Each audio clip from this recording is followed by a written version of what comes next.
Okay, yay.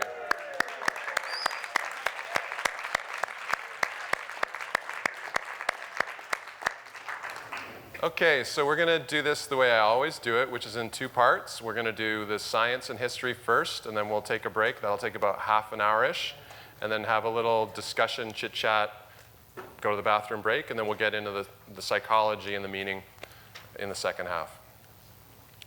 Okay. Thank you for coming.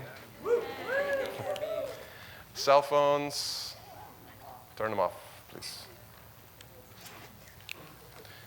And I'm going to ask you to hold your questions, and you might want a paper and pen because there's some exercises where we try and concretize our inner experience.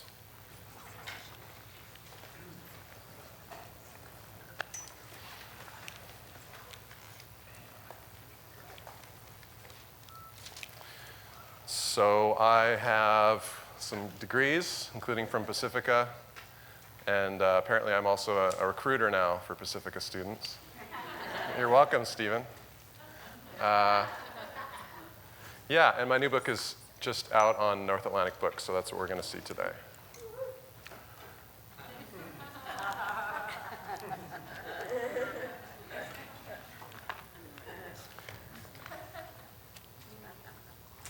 You can read the instructions, folks.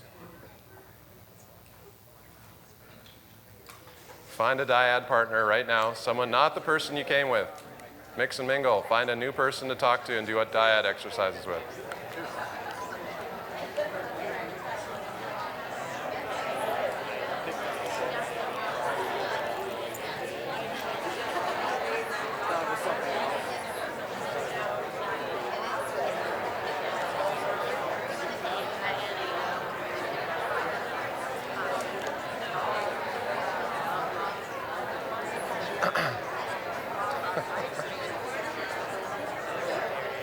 Okay, all right, all right.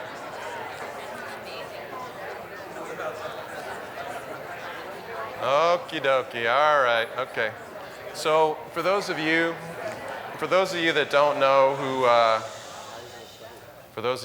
who Carl Jung was, he was the heir apparent to Freud, and they broke more or less around the issue of sexuality versus spirituality. Freud thinking that sexuality, more or less, this is a generalization, was responsible for creative impulse, religious impulse, etc. Jung positing that there's a spiritual need in us as well. So much of our language that we have for psychology today comes from Jung, but we don't really know that. So words like archetype and even our interest in dreams really can be, we can thank Jung for it. He coined the term synchronicity, if you don't know. Also, introvert and extrovert. He gave us those words. And so much of our psychological language is from Jung. So we're going to talk a little bit about Toni Wolff, who was like Jung's other wife, and it was a very open relationship. And whereas Emma, his wife, was very grounding for him, Toni could go into the depths. And during the Red Book period, when Jung allowed himself to fall back deeply using active imagination into the unconscious, it was Toni that was really able to be his sort of psychic lifeguard. And Irene Champernoun, who we're going to talk about later, said she had a remarkable insight and was articulate and confident. I always felt as if I were nearer to Jung's inner wisdom when I was with her than when I was with him in the flesh. She was in some way the inner side of his, or rather the inner companion of his journey through the unconscious. And you can see, look at those eyes, So there's the whole gang, and you can see, she's quite young. It's 103 years ago. Yeah. Nice bow tie. So my goal today is to give you a framework for your own deepening appreciation of this mystery. So what I need to ask you to do in order to do that is observe your own process. So make a note of it. And I'd like you to think about what are your preconceptions? What do you bring into this moment of thinking about crop circles? So I'd actually like you to jot down or think about your own preconceptions. Okay, it's good to know where your starting point is before you begin. So we're all starting from somewhere. This is a journey. It's a journey for me. It continues to be a process. I'm not going to give you any solutions. It's just a process. So now we can dive in.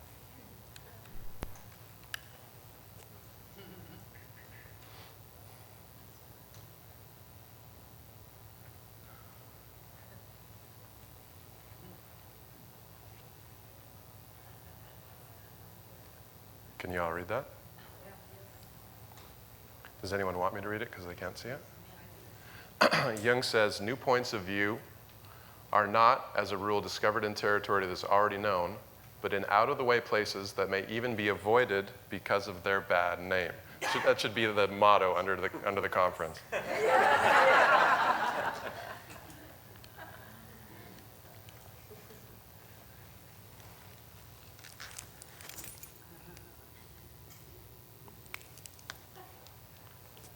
I really don't want to read every one of them. So, should I read this one, and then that'll be it? There are two ways to be fooled. One is to believe what isn't true, and the other is to refuse to believe what is true. Again, motto for the conference. So crop circles happen all over the world, different places. There's certain geological signatures needed that I won't get into today, but basically worldwide. The United States, Europe, Asia, centered in England, but I think that center is moving more towards Europe now. Varying accounts of the numbers, but you can say around 250, generally kind of trending downward to today. All kinds of grass, all kinds of grain, commercial grains, rice, barley, etc. And the science is chapter 1 of my book, and so there's about 10 different categories of scientific evidence, and we're going to look at all those today. So I'm not going to read the whole list. Not all of them, but most of them. The most obvious thing and the funnest thing, I actually have some crop circle wheat I could show you, is the bends in the nodes. So sometimes you'll find, if the plant is like this, right, and the root node is down here, in a crop circle there's a bend in that node. Okay? It's not a snap, it's not a break, it's not broken over, it's not crunched. Okay? In the bad fake ones, or in the very good fake ones, you're not going to find this kind of bent node action. So that's actually my hand.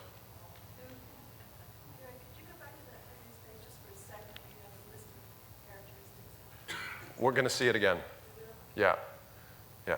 And I'm going to ask you guys to hold your questions, because then I end up doing the whole thing twice, and it takes a long time. Sorry. So stretched nodes. Okay? Stretched. Blown nodes. So that's like probably corn, blown out from the inside like a popcorn in the microwave or whatever. So controls from outside, inside, you see this, increasing changes in the nodes. Inconceivable! You also sometimes find infused microscopic metal particles, and in one from Saskatchewan, there was so much of this that the guy held it up with a magnet. And some people think these are upper atmospheric particles, but I don't know. Another piece of the evidence to understand that all this change fits together in a meaningful pattern is that you find a linear distribution of these changes. So from the center of the formation towards the edge, you find a decreasing amount of these changes. So less of the magnetic microscopic particles, less of the node changes. Toward the center, you find more. So you understand how that is in itself a piece of evidence? There's a central source of energy doing crop circles. Inconceivable. If the crop circle comes down early in the season, sometimes the seed heads will not germinate at all. If it comes down late, sometimes you see this, increased growth. In a germination chamber, the control outside, at the edge, at the center, much increased growth. And why might that be? Because you also see cellular changes. Inside the seed head, there's basically holes or expansions in certain part of the cell.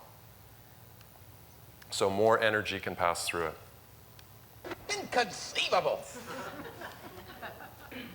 So I've been to a few awesome crop circles. This one was my first. Sorry, video people, I'm going to just move a little bit. So this, luckily, was my first. And I actually had my tickets to England booked, and my phone started ringing, and this is on CNN, if you can believe it. And it was on CNN in the best way you could possibly imagine, because this was so crazy. This is 1,000 feet across. 409 circles, perfect fractal geometry, came down on a night of a thunderstorm. Okay, no muddy boot prints. It took experienced crop circles researchers half an hour to find the center on the ground. This was on CNN, and I can remember that morning because my phone was ringing and I was already booked to go. And the people on CNN were just like, whoa, what? Whoa, crazy. You know, like they were not scripted at all, and then you never heard anything about it again. I really want that tape. So this gives you the Milk Hill region with the white horses that are quite common. That one's probably not ancient. It's probably only a couple hundred years old, but that gives you the lay of the land. That's a helicopter down there, just to give you the scope. See that little blue dot? That's a helicopter.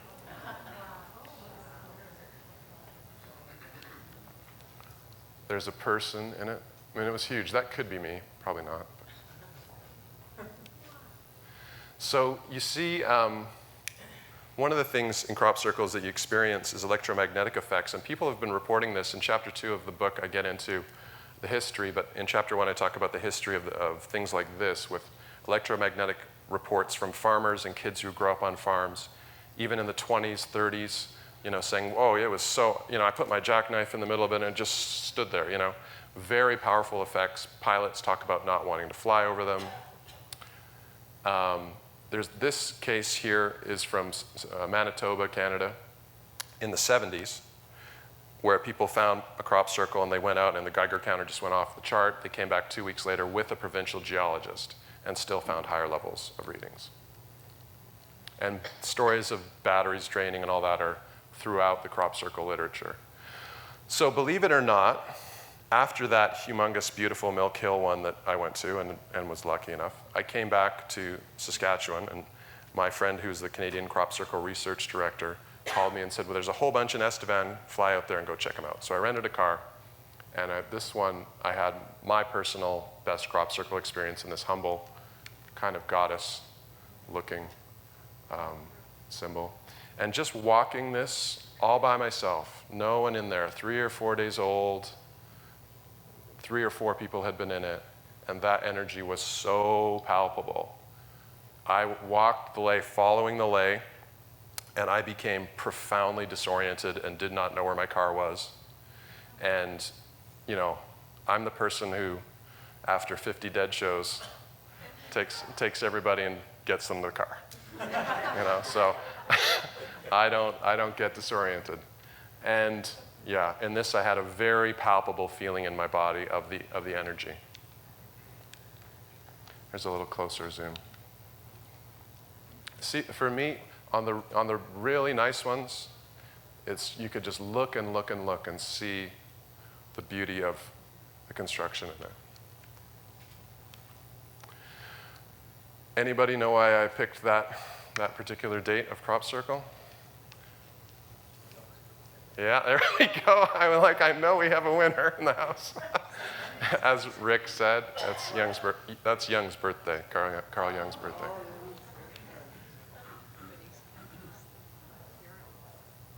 This one's neat. I like the playing with the difference between an alien image and a beautiful image, you know. It's toying with that with us. And look at the centers, the bouquets.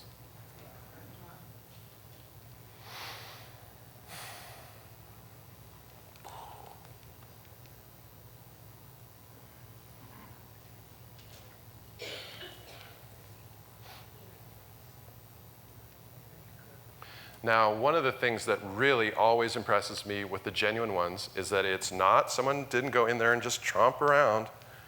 Look at the layers, fanned, woven layers, as if it all just went.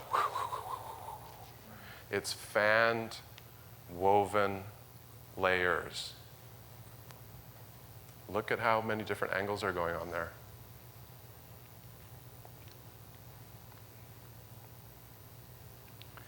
And this gets crazier. So this is Eastfield 2009. Who wants cereal? See the people on the bottom left, top right?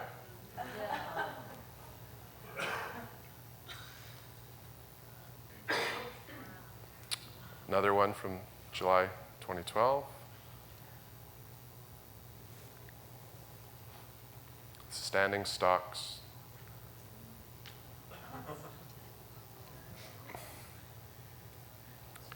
And this is my favorite that I haven't been to. It's called the magic basket. I like calling it the bread basket. 3-dimensionally woven. This only existed for a few hours before the farmer harvested it.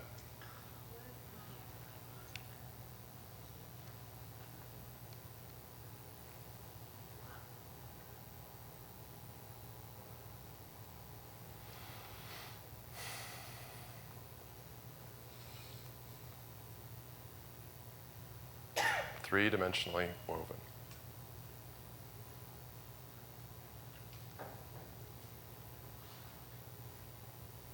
So nice to have Lydia Rule's crop circle banners in the room with us. I have one of them, just disappeared. She said she has one of that. Inconceivable! I don't think it means what you think it means. Okay, so some international flavor of the crop circles. Mexico 2 years ago.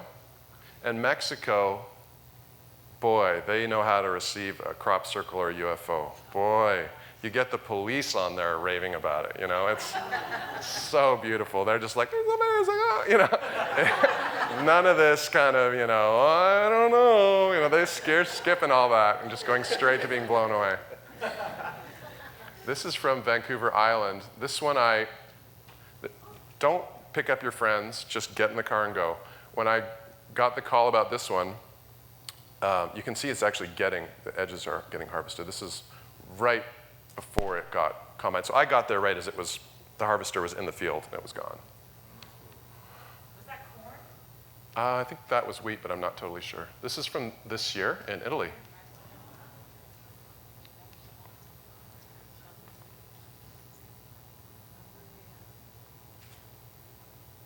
Now, there is a chance that any of the ones that I'm showing you, I mean, there's certain ones that I would say are definitely real, but this could be a fake one, and we're going to talk about hoaxing in a minute, but, you know, I can't guarantee you, but there are certain ones I would say definitely are, but, you know, I don't say all of these are definitely real. We'll talk about that in a minute. Take a look. You see? Can you see this little guy?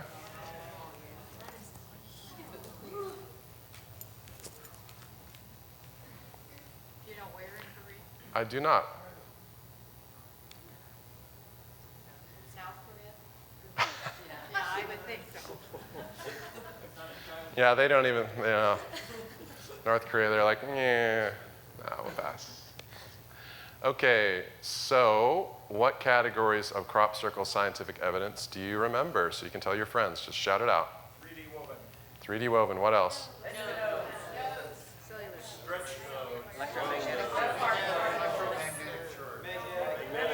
Linear distribution.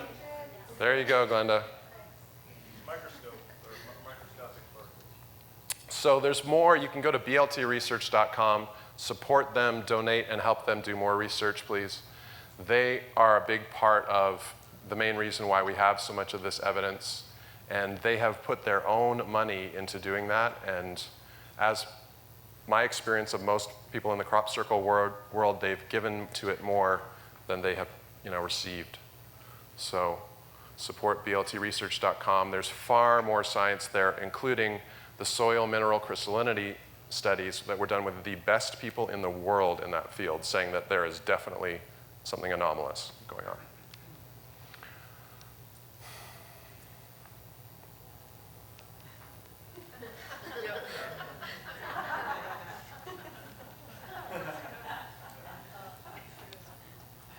Okay, so this is the history. This is as far back as it goes. And Andy Thomas, whose conference I was speaking at when I got the inspiration to do this event, his Glastonbury Symposium, little Joshua Tree Symposium bubble went off in my head.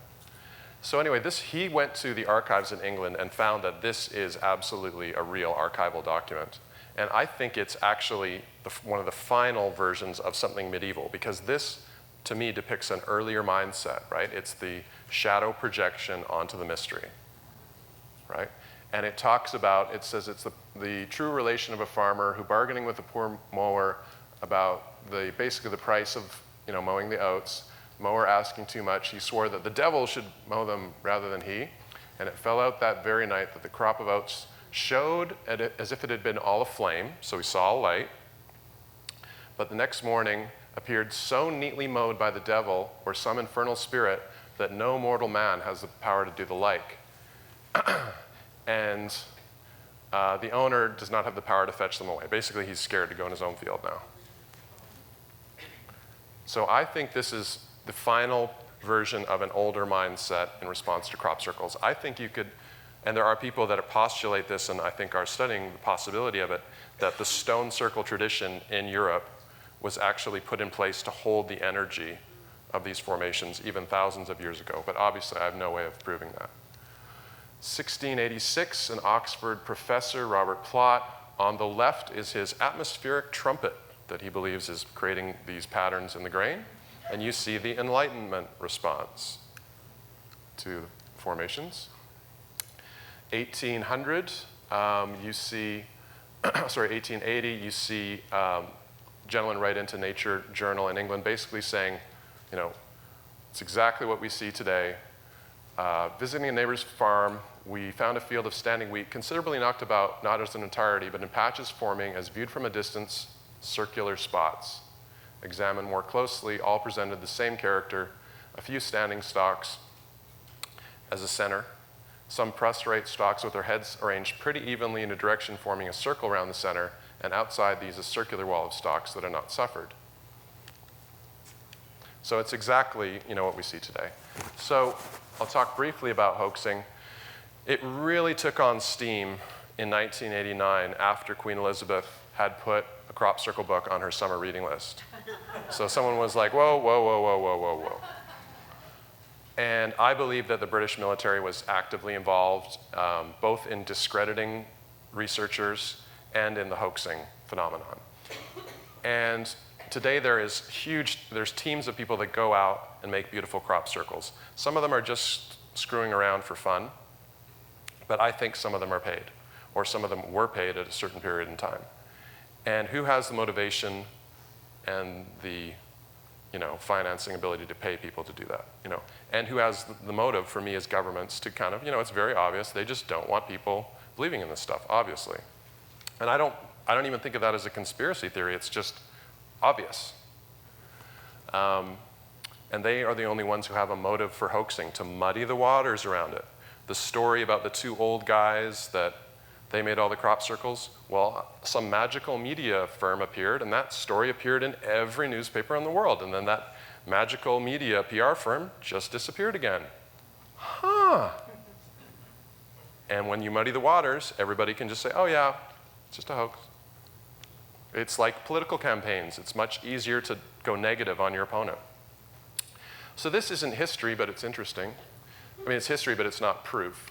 So John Leyland, chronicler of King Henry VIII's court, wrote of the origin of the maypole dances and said, we go out in the early hours and we learn the patterns that appear on the grass overnight. So was that fungal spores? Were they just doing a little,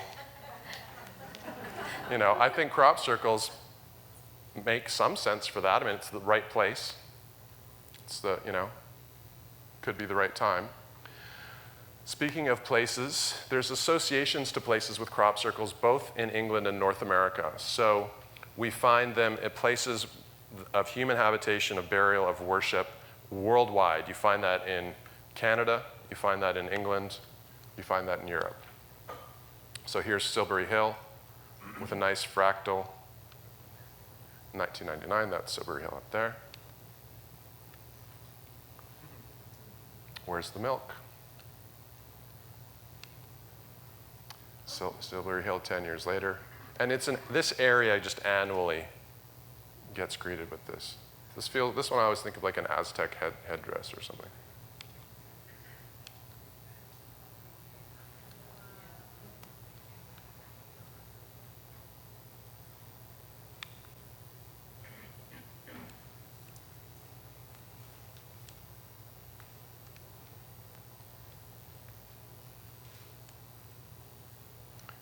Some bent node there.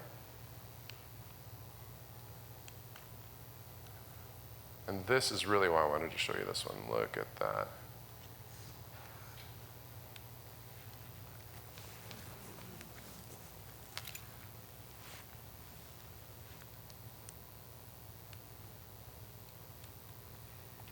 So Stonehenge, I'm going to stand up again. So this one, the story, as the story goes, and there's different reports, but I feel good about this one still. First of all, it's a Julia set, perfect fractal Julia set after a French mathematician named Julia. And this appeared in broad daylight. And one of the reasons that I still believe in this account very much is that I know someone that was there that day and that said to them, "What's up with the crop circle?" And they said, "Oh, we haven't had any of those lately." And he said, "Well, what's that?" And there are eyewitnesses that were pulled over at the side of the road and saw a mist descend and then disappear, and then this was there. And I want to say, when I mentioned that eyewitness account, that we're going to see other ones today, and it's very interesting to me that in the eyewitnesses of crop circle formations, there are variations in what people see. And that, to me, is very interesting. It's not just, oh, we saw the ship and boop, and there, there's a wind or a light or a mist.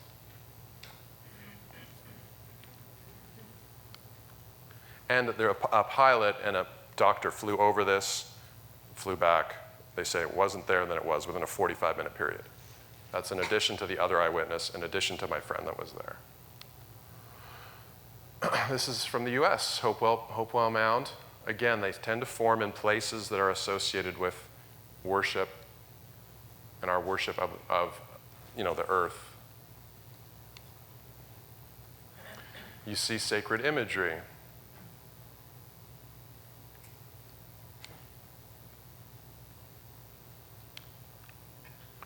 Almost sacred imagery.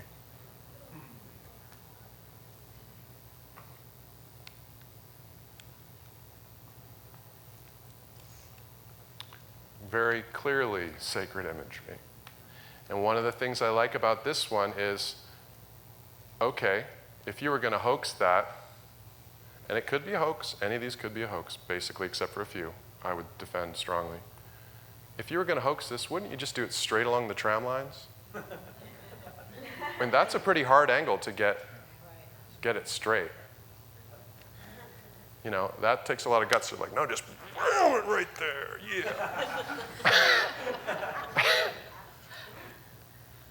So sacred geometry, we could talk for days. Check out John Martineau's work on that. Suzanne Taylor's film has great stuff. Both her films have great stuff on sacred geometry. Okay, last section before we take a break.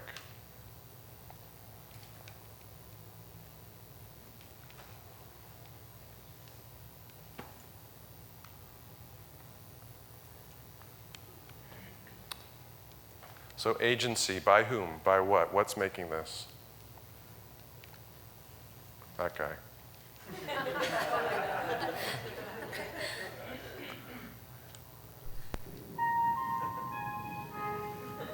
What's our first response when we think about crop circles for many of us, right?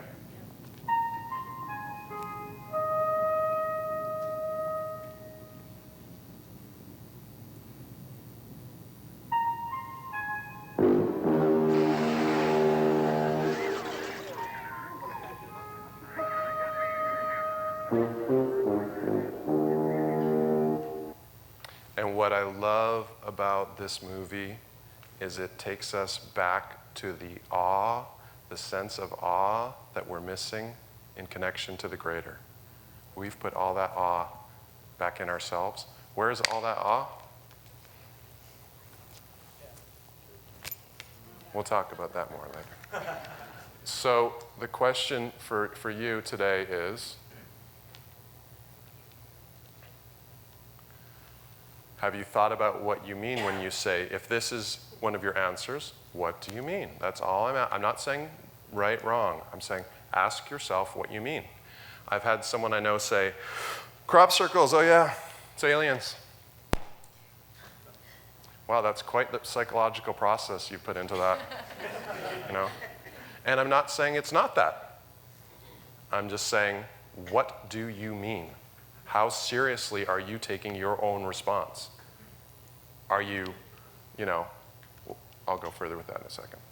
So spiritual, if you're talking with crop circle people or read the books, there's 3 categories that generally people talk about with agency: alien, spiritual, and something to do with the earth. Something to do with what we're doing to the earth, or something to do with the earth spirit. Now the danger is that we use all these categories as bottle caps. And categorization offers the illusion of understanding and thus reduces anxiety.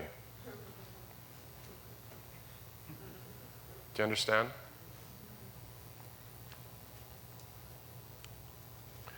So our responses are really like a Rorschach. In the Middle Ages, they saw the devil. In the Enlightenment, they saw some sort of atmospheric phenomenon that we would soon have figured out. And our responses and the theories we have about crop circles say more about us than they do about the phenomenon generally. And today, what's the predominant response of our society? It's to blow it off.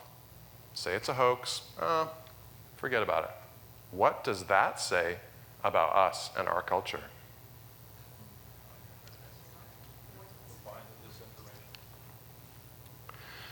So the Signs movie, how many of you guys have saw Signs? So if you're a crop circle person, some of us have mixed feelings about this, of course, because they assign this kind of hostile alien agent. But I think he did a beautiful, brilliant job, really, when you think about it, because he had to make a thriller, so he needs these aliens. But what he does is he puts Mel Gibson's character in there as a priest who's lost his faith after his wife is killed in a car accident. What a perfect metaphor for the loss of the feminine in our time. And so we shadow project our response to this numinous other into these hostile aliens. And we get to see through this our own psychology. There's a beautiful line in the movie, there's no one looking out for us, we're all alone. So it puts the psychology of our time on display in quite a beautiful way. The plot focuses on crisis of faith, while the action movie shows you these aliens, right? Which is really, this is a big piece of what Crop Circles is about. What do we believe or not?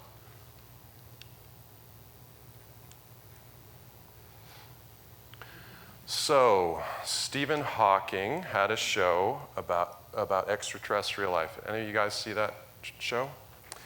At the end of the show, he sums up by saying, if there are other life forms on other planets, they've probably used up all their resources, and we better be ready, because they're coming for ours. So, Mr. Hawking, A on the physics, buddy. Physics, A+, doing good. Psychology, sorry. Big ol' F. You're projecting us onto something that is not us. We don't know what it is. So, I'm going to stand up again. Sorry, guys. Sorry, film people. Should we be looking to solve the mystery of crop circles? And should having the right theory about their agent be our goal? Should that be the approach we're looking for? Is that what, if we just get the right answer about what's behind it, is that the process?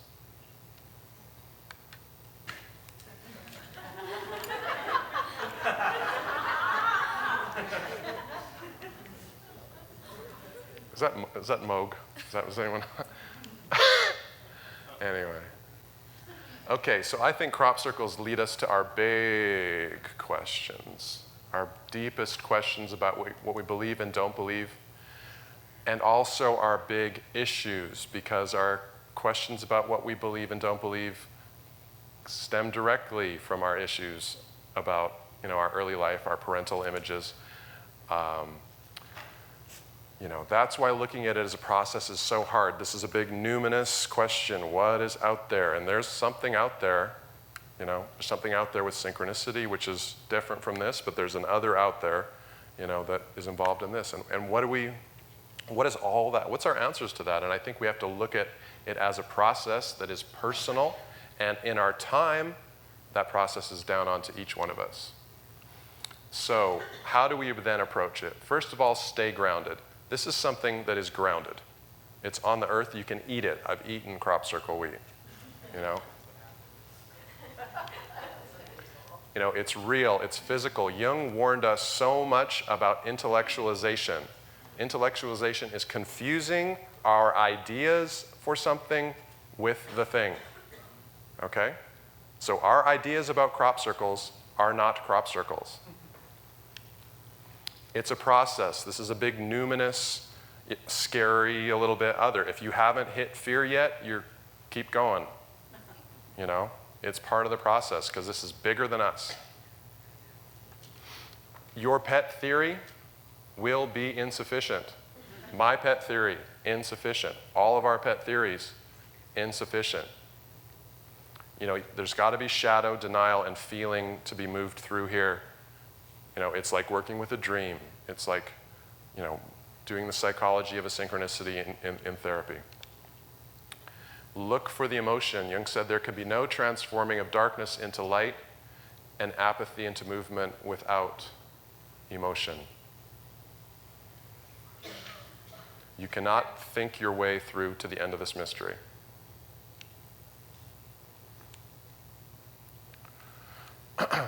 Jung said what psychologists call psychic identity or mystical participation has been stripped off our world of things, but it's exactly this halo of unconscious associations that gives a colorful and fantastic aspect to the primitive's world. We've lost it to such degree that we do not recognize it when we meet it again.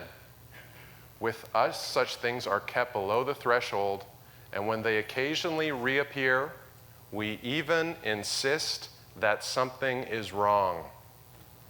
No. I heard a guy on one of the Christian radio stations up here the other day saying something about how the women went to Jesus' tomb and they're like, he's risen, and they totally got it. And they went back and told the men, they're like, well, no, we gotta go check. And they went back up there, and he's not there. So we insist something is wrong when we meet the fantastic because that's how our culture has wounded us into doing that. So I think before we take the break here, I think we can judge them by their fruits. Their artistry tells us something about their character. They're creative.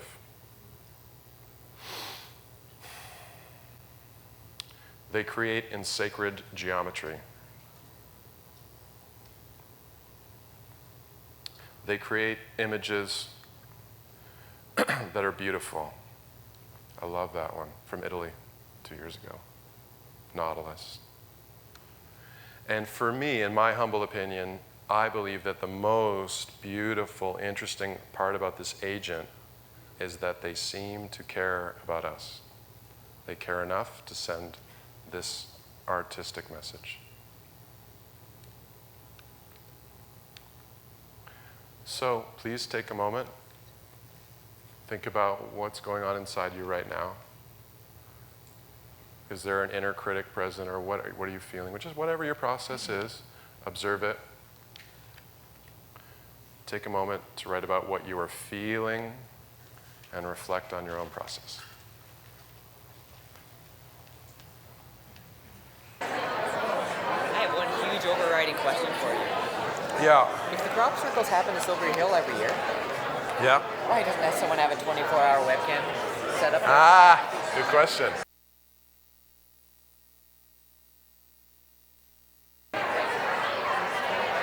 righty, all righty, all righty, all right, all right.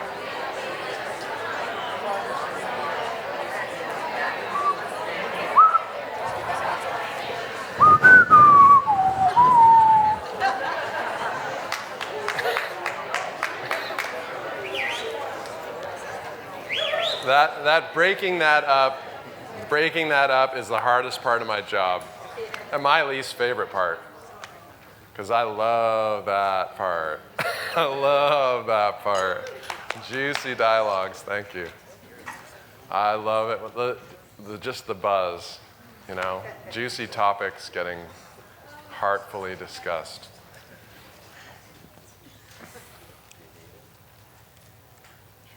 Oh, that was supposed to be on during the break. You can read it.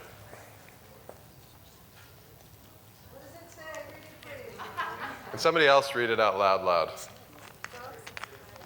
Folks, it's time to evolve. That's why we're troubled. You know why our institutions are failing us. The church, the state, everything's failing. It's because they're no longer relevant. We're supposed to keep evolving. Evolution did not end with us growing opposable thumbs. You do know that, right? Good boy. Yeah, right? Thank you. Thank you. Sing opera From the diaphragm. Okay, I'll read another one. It's big enough. I mean, so Jung says, when we take up an obscure dream, our first task is not to understand and interpret, but to establish the context with minute care. When we seek a psychological explanation of a dream, we must first know what were the preceding experiences out of which it was composed. The most powerful dreams that we have, and this is true for my experience, it's not because it's Star Wars in your head. It's because it fits so precisely with the most important thing that is happening for you in that moment, even if maybe you haven't figured it out yet. So what's the context? It's our lives that make the dream meaningful. So Jung said, talking about the context of crop circles, fall into, Jung said, we are the culmination of the whole history of humankind, the fulfillment and end product of countless generations. And he means this in a positive, beautiful way, that we've achieved, we've landed on the moon, we've achieved so much in science, we've done so much that is beautiful, but at the same time, we are also the disappointment of the hopes and expectations of the ages. You understand what he's saying? We are all, this is Jung, we are all of the best possibilities that we are been given to become, and at the same time we are all also all the worst possibilities. Okay? And he says that I want you to specifically notice this language. We have seen how beneficent are science, technology, and organization, but also how catastrophic they can be. So science, technology, and organization. You know, are we taking our whole planet over the cliff into the ovens through worshiping these things? I'll talk more about that. Today, the old stories are dying. As they were saying even 100 years ago, the old gods no longer animate us. We are seeing very clearly the dark side of masculine institutions. Now imagine if I had this slide and I was doing this slideshow 50 years ago. They would have just killed me on the spot. Today I never get a note, I never hear a peep of pushback, including my friends that are priests in the Catholic Church. We're in the era of the fall of the masculine heroes. I could show you 1,000 pictures like that, you know? Sports figures that are, the masculine idols are getting smashed. Each week a new one. Today, the impetus is on each of us to come to consciousness for ourselves and decide for ourselves. There are no salvational leaders today that are going to come along, like Walter Cronkite, and tell you what you should think of the day's news. It is on each of us today, right? It's down more to each of us. And again, for the end of the masculine era, right, we have this burning man, right? We are at the end of the masculine era, moving to something new. How did we get here? I think that, the Jungian psychology approach and looking at archetypal feminine and masculine is a way to understand how we got here.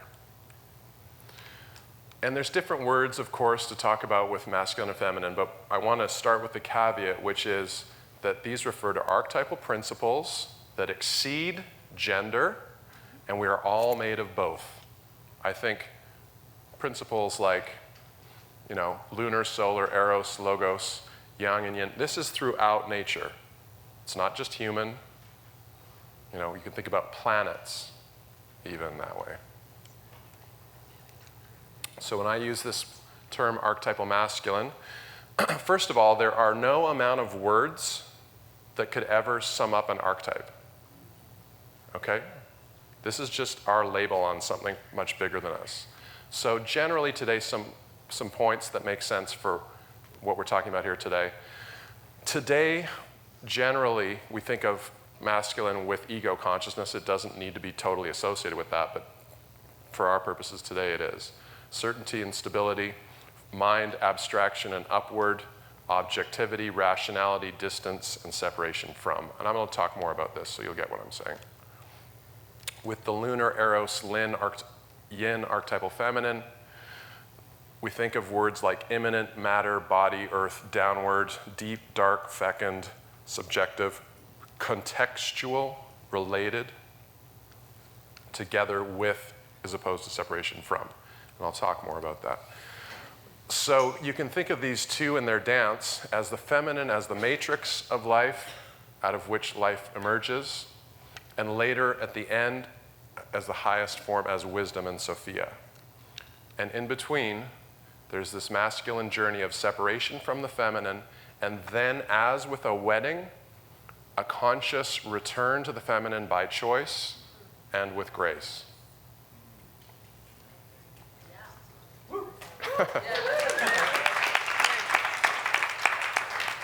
And I think that's what our moment is all about. So again, back to the history of how we got here. Erich Neumann says the mythological stages in the evolution of consciousness begin with the stage when the ego is contained in the unconscious. So the ego is contained in the mama. There's no separation. There's no psychological separation. So this is that, worship, that ancient kind of like, nature, yeah, you are so awesome, oh my God, this is all crazy, oh, wow. That primitive just, wow,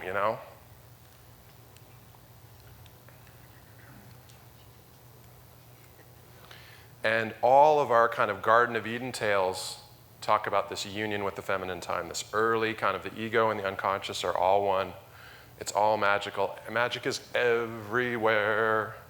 But there's no ego, there's no distinction, there's no separation, there's no clarity, there's no shadow knowledge yet. You see at this point too, a numinous multiplicity of gods. The unconscious is just, well, this one and that one, oh, wow.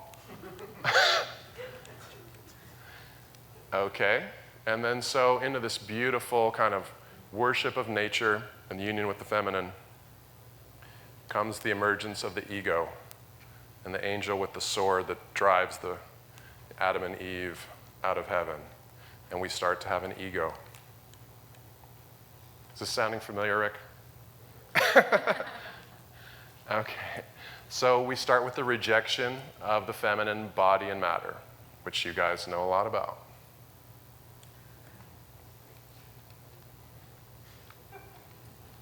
Okay.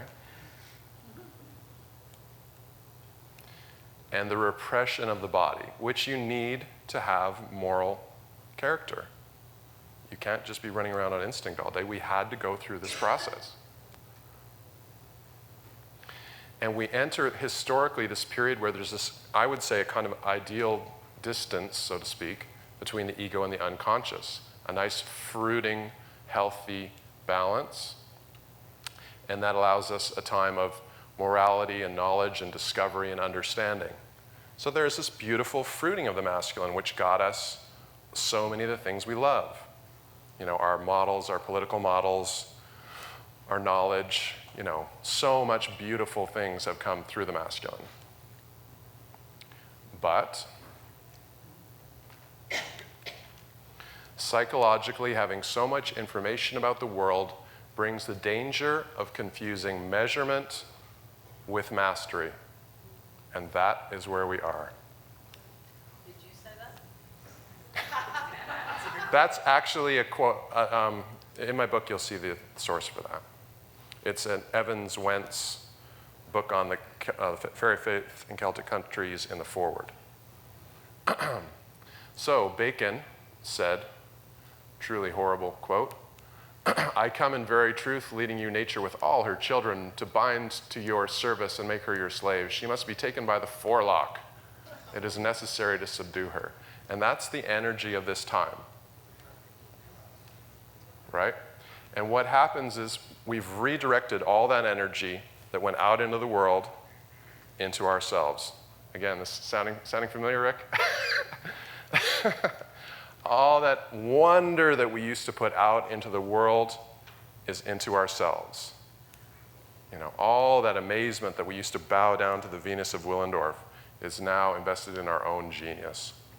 We're caught up in ourselves. We're wrapped up and lost in a narcissistic self-involvement.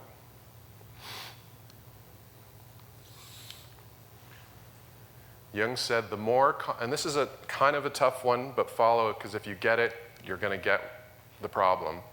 Jung said the more consciousness gains in clarity, the more monarchic becomes its content, to which everything contradictory must submit. Do you follow?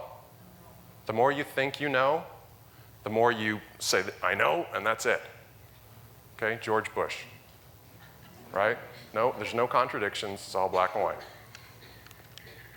Or, I'm sure I got this from Rick, this quote, the first time I ever heard it.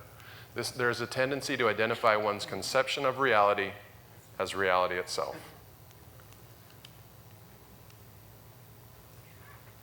So, let there be light, right? We're so high on ourselves today that we actually think we created the world.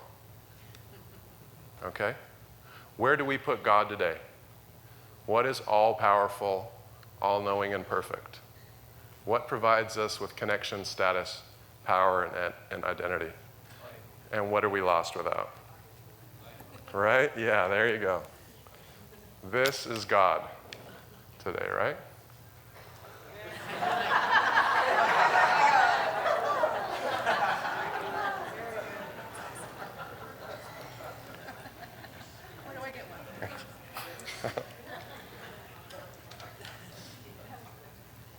Okay, and what we're experiencing is a time of ego without context. We're totally lost in ourselves, no connection to the context. That is how you become a culture that destroys your own planet.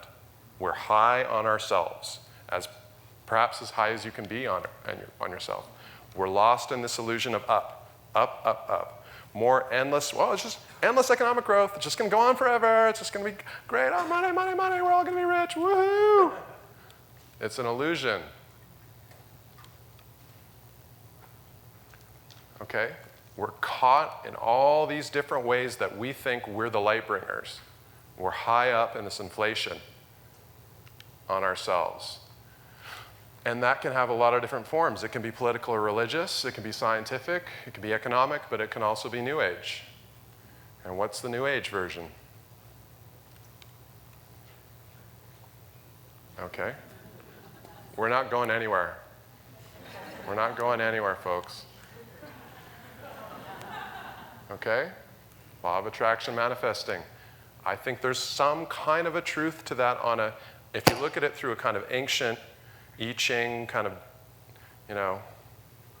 Taoist kind of way that there's a sympathy inside ourselves vis-a-vis the world, that's true. But if you think you can just get this right and change the world, you're doing the same thing that I was just describing in all those other areas. You're on an ego trip.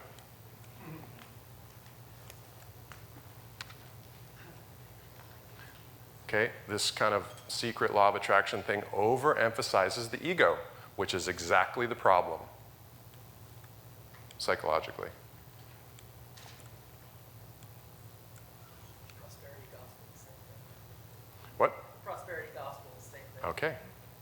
And I think in the California consciousness culture, there is a huge problem with allergy to the shadow. Okay? Don't want to talk about anything negative, and if you do, you're outcast socially. And I know people that talk about this happening. There's probably a lot of people in this room that could talk about that happening. Okay, it's all good, it's all love, I'm just manifesting, it's beautiful. Okay, where's the shadow with that? It's, boy, is it ever there. It's there, it's like, party, party. That's, the shadow loves it to be avoided. You completely empower it when you avoid it. Think about how many gurus are taking advantage of people with this stuff. Okay, again, this masculine inflation we're lost on imagines all growth to be up, up, up, up, up, up, up, up, and it loses the possibility that there are other options for growth.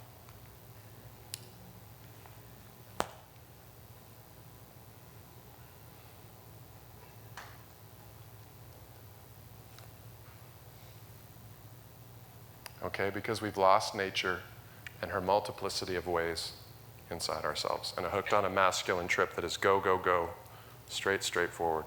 They just need some genetic engineering. Okay, so bringing it back to the essential symbols of crop circles.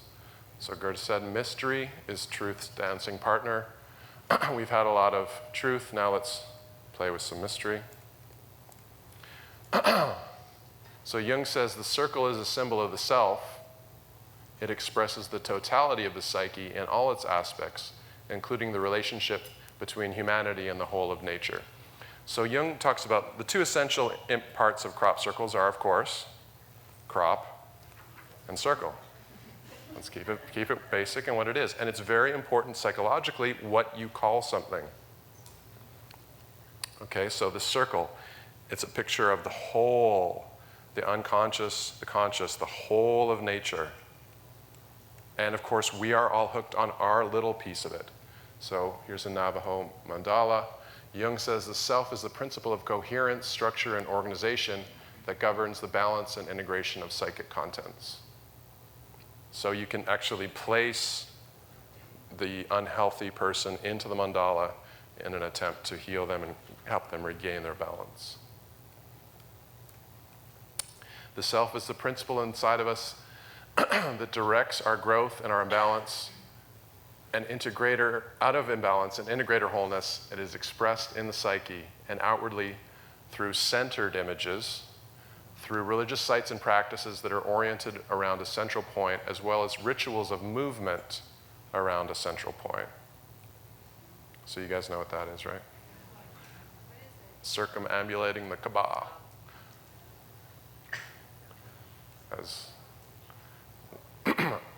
Okay, through the ritual action of drawing the circle, attention and interest are led back to the inner sacred precinct,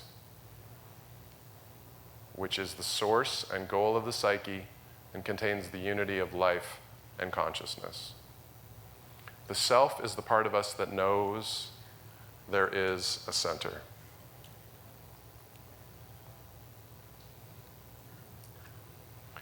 The self is the part of us that feels the universal in the personal and the personal in the universal. Here's a very mandala-ish crop circle, the rose window.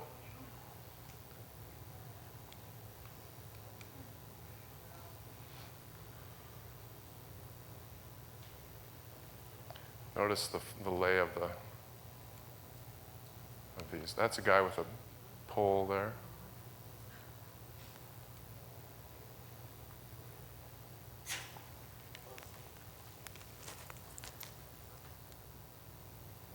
Has that been compared to the rose window in Shark Cathedral at all? No, maybe you should. I love the lay of this one. See that? See the waving circle and the circle back there? Yeah. Lionel Corbett, who some of you will know, says beautifully, the self may also symbolize itself as awe-inspiring natural phenomena, and here the instinctual or organic life of the self is being stressed. This imagery tends to occur when the individual needs to reestablish contact with this level of being. So you understand, the self is not, once again, the self is not an up trip. Okay? The self is up, down, all around. You know, God is a circle whose circumference is, you know, that kind of thing. So we can go down, and this is a symbol, the grain symbol takes us down. You know, crop. Here we are in the symbol of crop. This is Demeter, ancient Greek fresco of Demeter. You know, Demeter and Persephone's basic story about the infinite unity of mother and daughter over time, life, death, and rebirth in nature, cycle of the seasons, fertility of the earth, grains, and the miracle of the seed that dies and is reborn. So blessing the feminine, through these goddesses and the rituals that venerated them, humanity expressed a fascination with and reverence for the miracle of life. Now, how much do we do that today?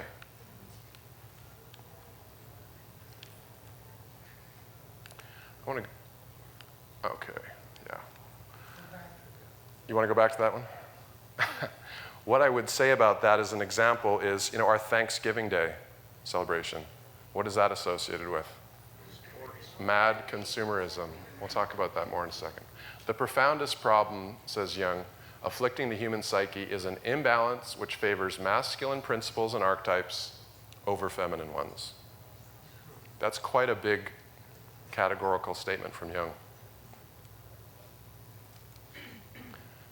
That's a collage by William Pitcher. Our separation today from the feminine, the mother, mater in Latin, is expressed compulsively and unconsciously as materialism. This is Woodman, as Tokopah could tell you. Mater equals matter equals mother. This compulsive thing we have for materialist objects is a shadow expression. You know it's a shadow expression when it's compulsive? Who said that?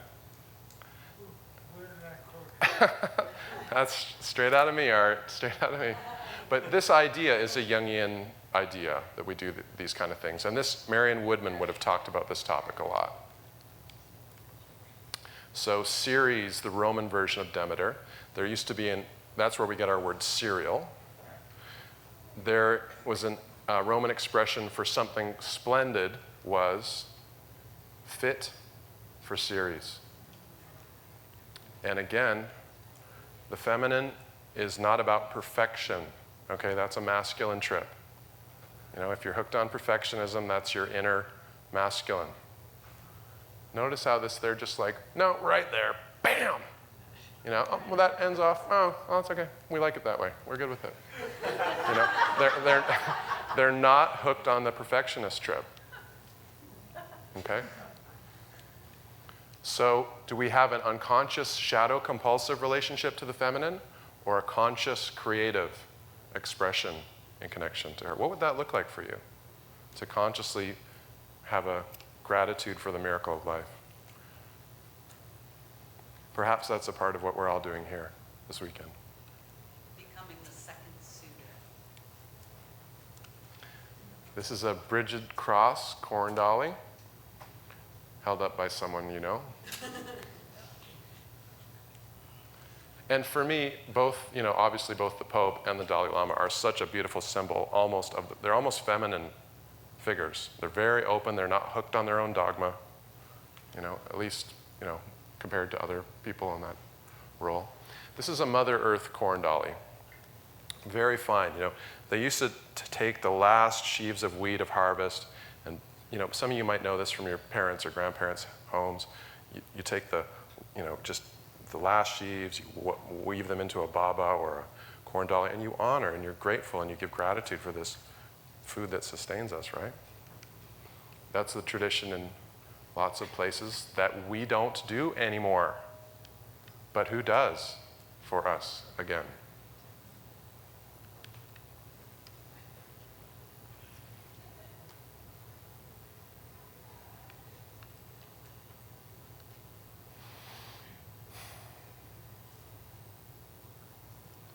You get it? Whenever I see that corn dolly, I think of this. So Jung says, plant symbols point us in the downward way, the yin way, earth and the darkness of humanity. Anne Ulanov says, and she's my favorite living Jungian, I don't think spirit is up in the 21st century, I think it's down, so that it affects the way I experience my body, my images of God, what I'm willing to do, and what I'm willing not to do. And I don't like the basic plan. I want an answer, right? That's the masculine in us. So I'm in that mode, which is very intense and very exciting, but it means every day not knowing, having to sit with the mystery and the discomfort of that. That involves a confrontation with the shadow.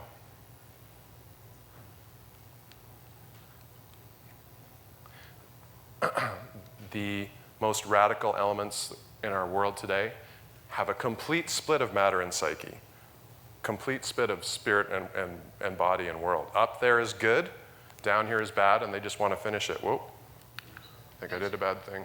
Yeah, sorry, I just hit a wrong button.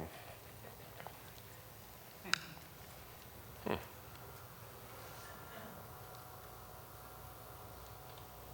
you're not perfect. Well, that's for sure.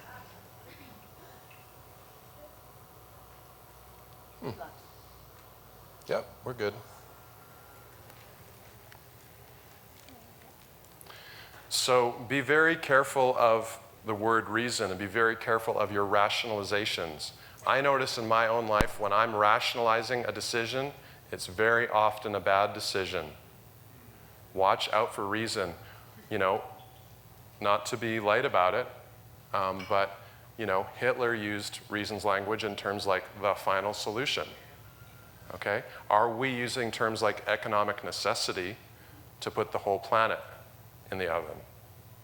Be very careful when you appeal to reason.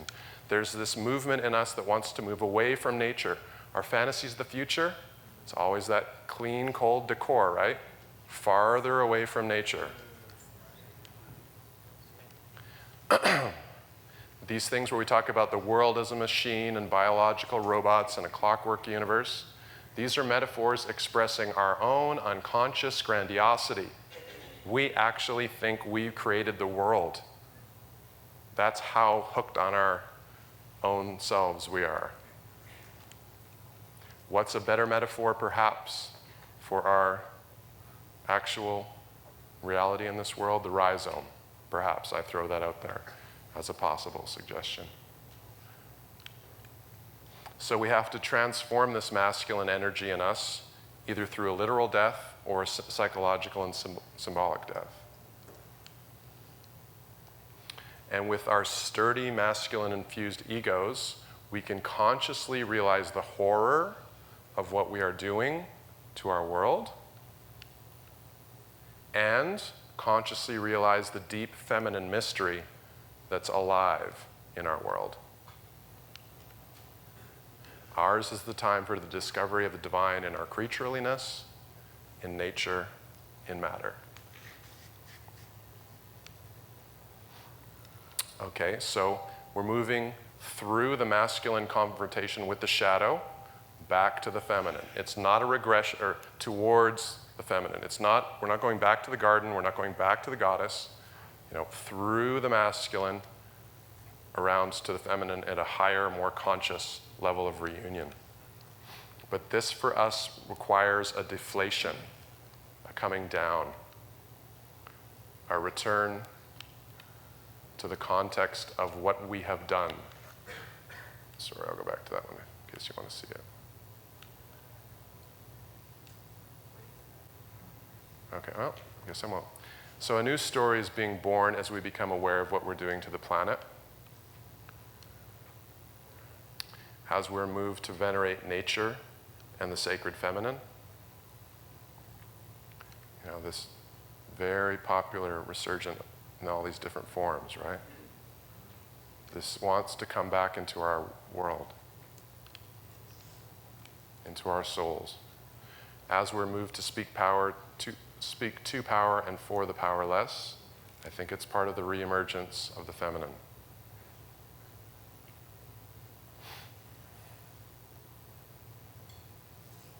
Okay?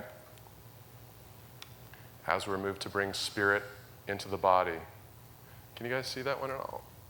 A little tantra action or something going on there. Ecstatic dance, right? Move to bring spirit back down into the body. We're affecting that reunion. We're actually doing the work. As we're moved to become conscious of our relationship to nature, both inner and outer. I think this is the reemergence of the feminine in these ways. You know, there used to be, 100 years ago, nobody basically knew what yoga was. Now it's at the mall. You know, this is reemergence of the feminine, the body, right? We can be vulnerable as men more. You know, this is the reemergence of the feminine.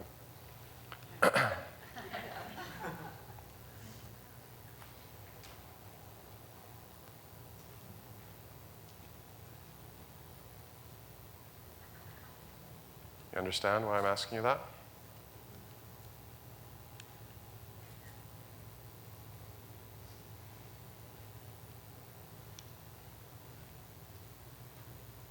You see that, everyone?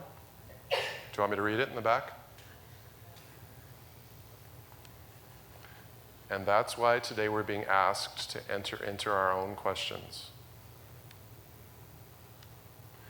So, Irene Champernowne in 1951 painted this image, and Jung chose this image for the cover of his book on UFOs.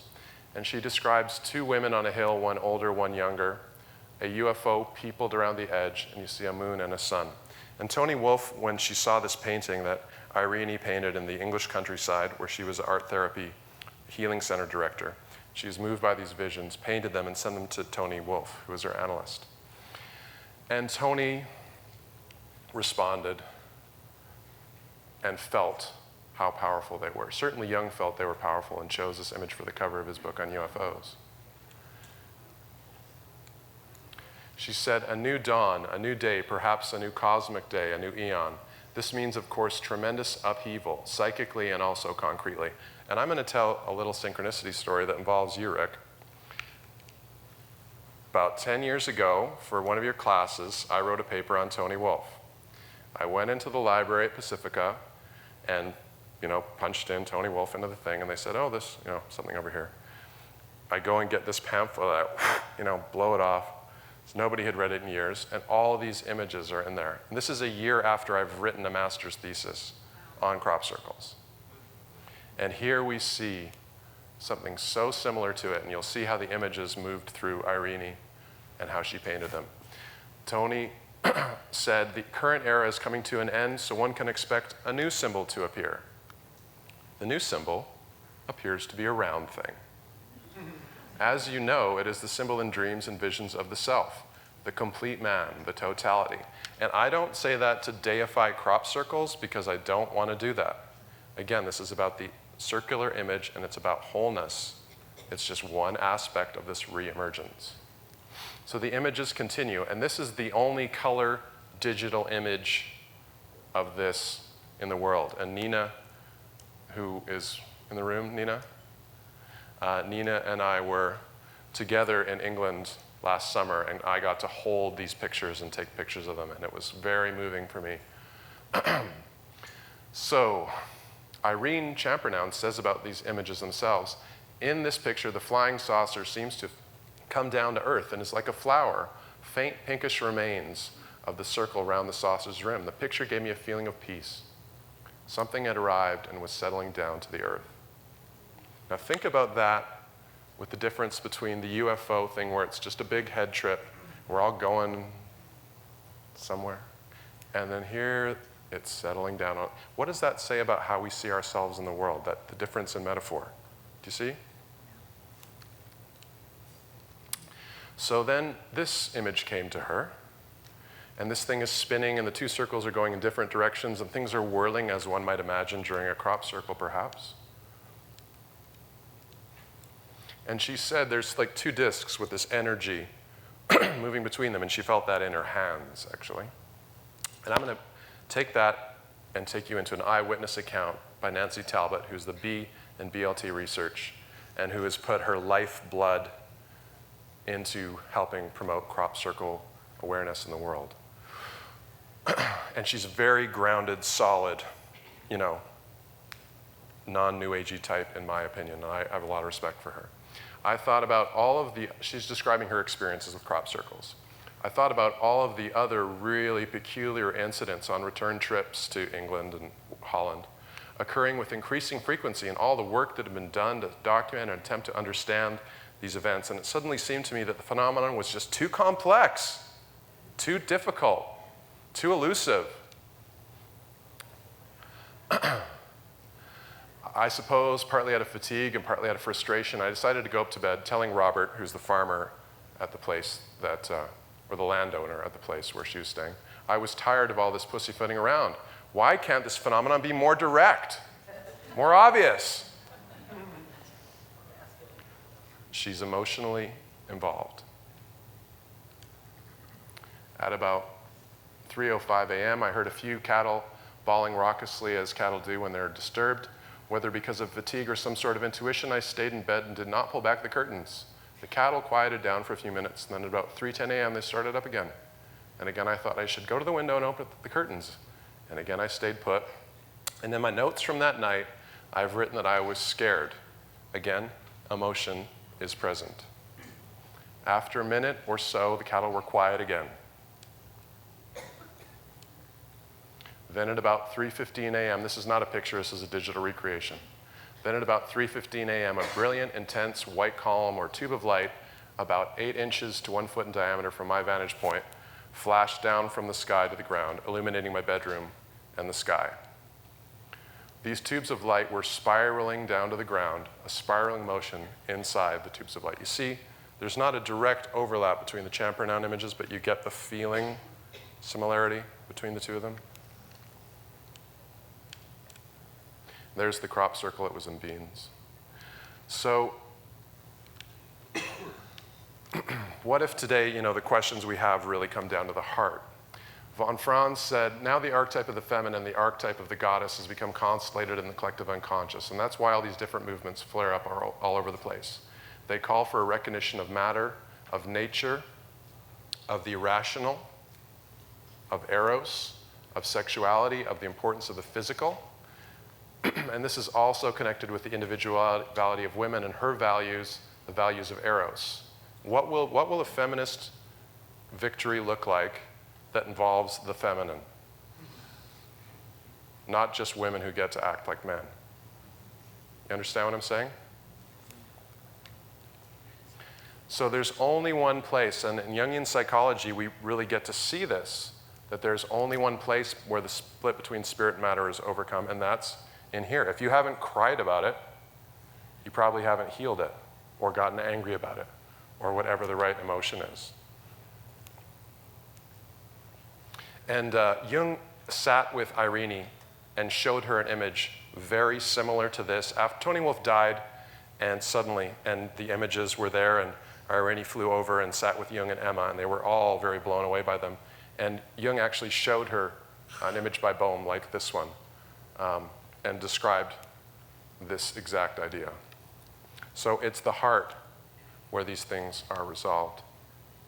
So with the extended mind that Rupert talks about in crop circles and synchronicity, we give birth to the new story as we open the rational mind to the irrational mystery of the unity of spirit and matter.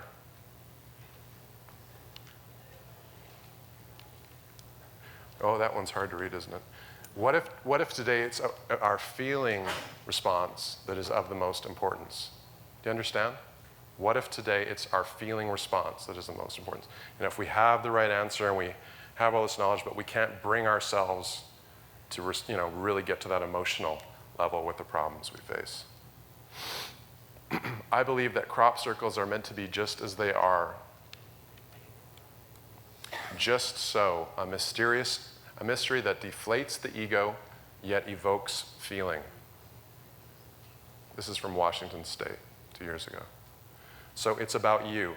Do you understand that if Nancy, through her emotional involvement, had this beautiful response from whatever is doing it, and as other crop circle researchers have had, Colin Andrews 1 year in the 80s couldn't afford to go all over England researching crop circles, and he sort of cried out to the heavens, I can't afford to keep doing this. I'm losing all my my money, I'm losing my marriage.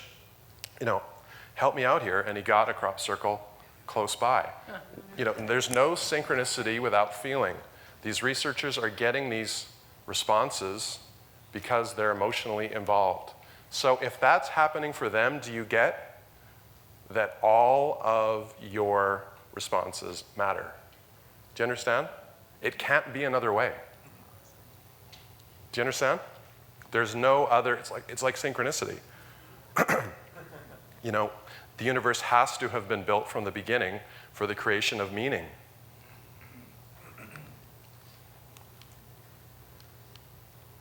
Okay, another crop circle or two and then we're done. I like this one. It's coming out in Rubik's Cube version.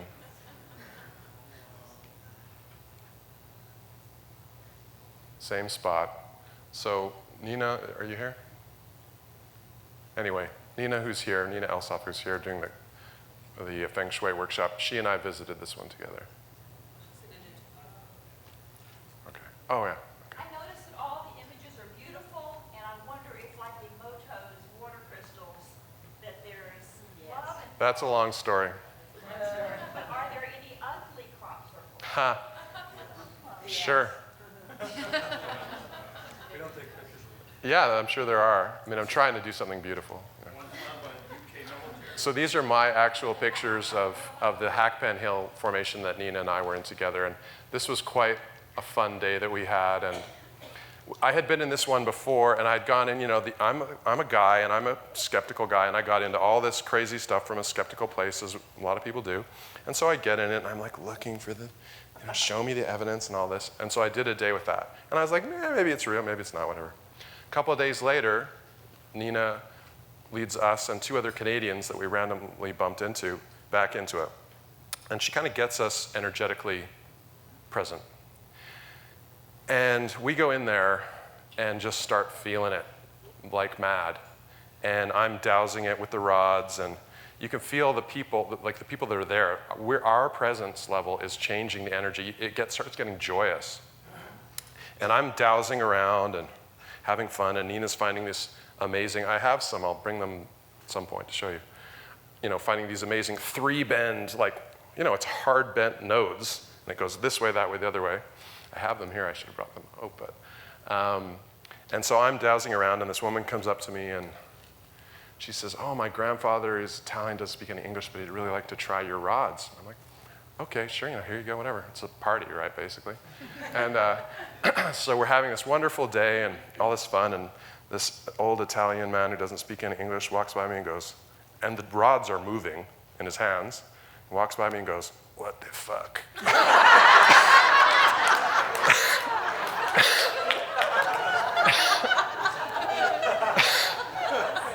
That's what happened.